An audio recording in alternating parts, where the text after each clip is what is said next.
Hello and welcome back to Broadside Gaming, me Zug. So we're carrying on with the veteran builds, and this one's slightly different, and you probably haven't seen me play it very much, but let's jump into it, have a look. So, this build's a bit different from what I usually play, but let's go through it. We're using the Keystones Mark III Combat Blade with Crit, Flesh Tear, and Uncanny Strikes. We're then going to be using the Zarona Mark IIA Quick Draw Stub Revolver with Flak, Extra Crit, Hand Cannon, and Surgical. And then for the Curios, we're using 1 max health with toughness, regeneration speed, extra toughness, and damage resistance gunners. And then 2 toughness Curios with the same blessings on. 30% toughness, regeneration speed, 20% toughness, damage resistance gunners, and extra toughness. See, they're both the same. If you really want to, you can dump out this health Curio for another toughness one. So all you do is get rid of this and just clone one of these into that spot. You will lose some health, but you will also gain quite a bit of toughness. So this may look a bit strange, but a lot of people do like playing the stealthy, melee-focused precision strike veteran. And that's exactly what this build's for. Let's jump into it and we'll talk a bit about it. So we're going to start out in the middle. We're going to take close order drill into confirmed kill. Down through the crack grenade, we're using this so we can delete armor when necessary. And then we're coming over here on the right, we're grabbing the 10% melee damage. Agile engagement, killing an enemy with a melee attack grants 25% range damage, and killing an enemy with a range attack grants 25% melee damage, lasts 5 seconds. We will be switching between weapons quite a lot, so this is going to give us a big old damage boost. We're taking close and kill, 5% movement speed for you and allies in coherency. Critical chance here, moving over to the middle, taking the 5% toughness damage reduction, and picking up demolition stockpiles so we can regenerate our grenades. And then back over to the right, we're grabbing Grenadier to carry 1 extra grenade. Infiltrate, replenish all toughness and enter stealth for 8 seconds. Gaining 25% movement speed, leaving stealth suppresses nearby enemies. Attacks make you leave stealth. And then we're going to be grabbing surprise attack. Infiltrate now also grants 30% damage for 5 seconds upon leaving stealth.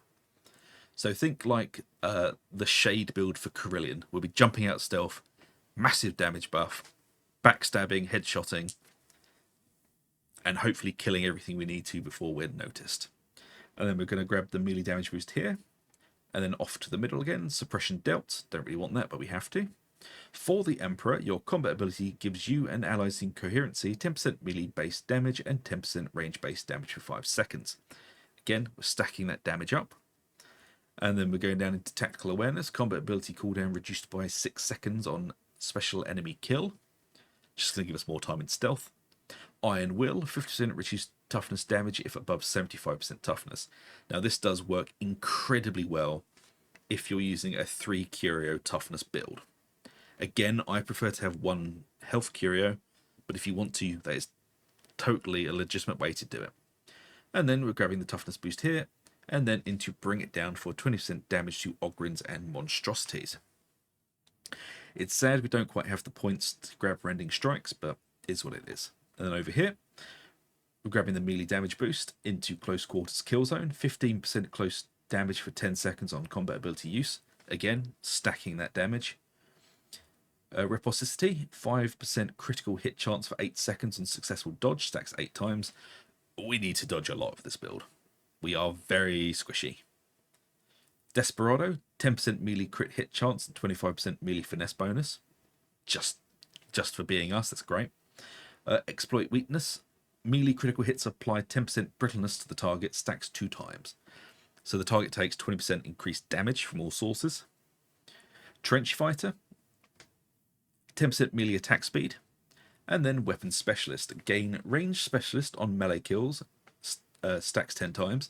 Gain melee specialist on range kills, stacks 1 time.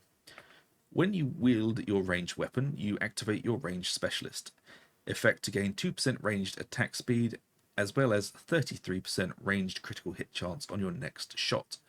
Per stack, lasts 5 seconds.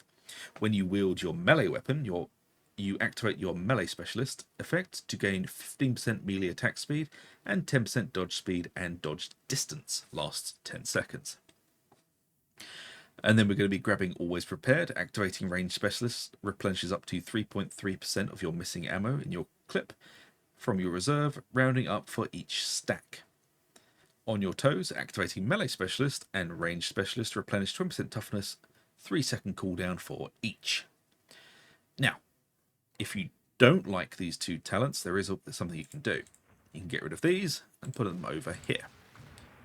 That will give you 30% weak spot damage on ranged and melee, and it will also give you an increased 5% range damage.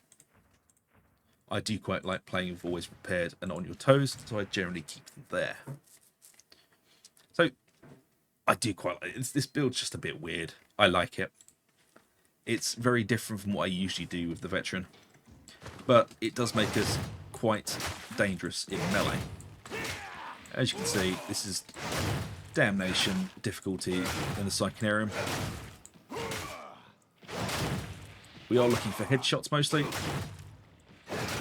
and you want to be dodging as much as you can. More dodging means more crits means more damage means everything's dead, Dave. Everybody's dead, Dave. And also, it means you're not going to get hit, which is a good thing. It's quite effective against armor as well, or Ogrins. You always want to aim between the shoulder blades at the back, because there is a weak spot there. And if you have to, you can just light attack to soften things up. So remember, just between the shoulder blades counts as a weak spot hit. Now, we do have the quick draw stub revolver as well, which means we can take out elites and specials at range without much problem. We have so much crit in this build. It's going to be a fun time. So as you can see on the revolver, surgical, so we can build up those crit stacks, hand cannon, so we can get 60% rending on critical hits. And again, rending just works out to basically plus 60% damage for you. And as we're running surgical, you hold it for a couple of seconds. You don't have to hold it for the full 10, but 3, 4, 5, you know, you're basically guaranteed a crit. So if you've played a Zealot knife build, this is going to be feeling very much the same. When you need to fall back, you pull out the revolver, you lay down some shots into something, as you can see, very, very effective against carapace armor. You may have to mag dump into it, but still, it's going to work very, very well. This build does punish you if you're not going for accuracy. If you're not aiming for those weak spots, you're going to have a bit of trouble. So it's a very high risk, high reward build.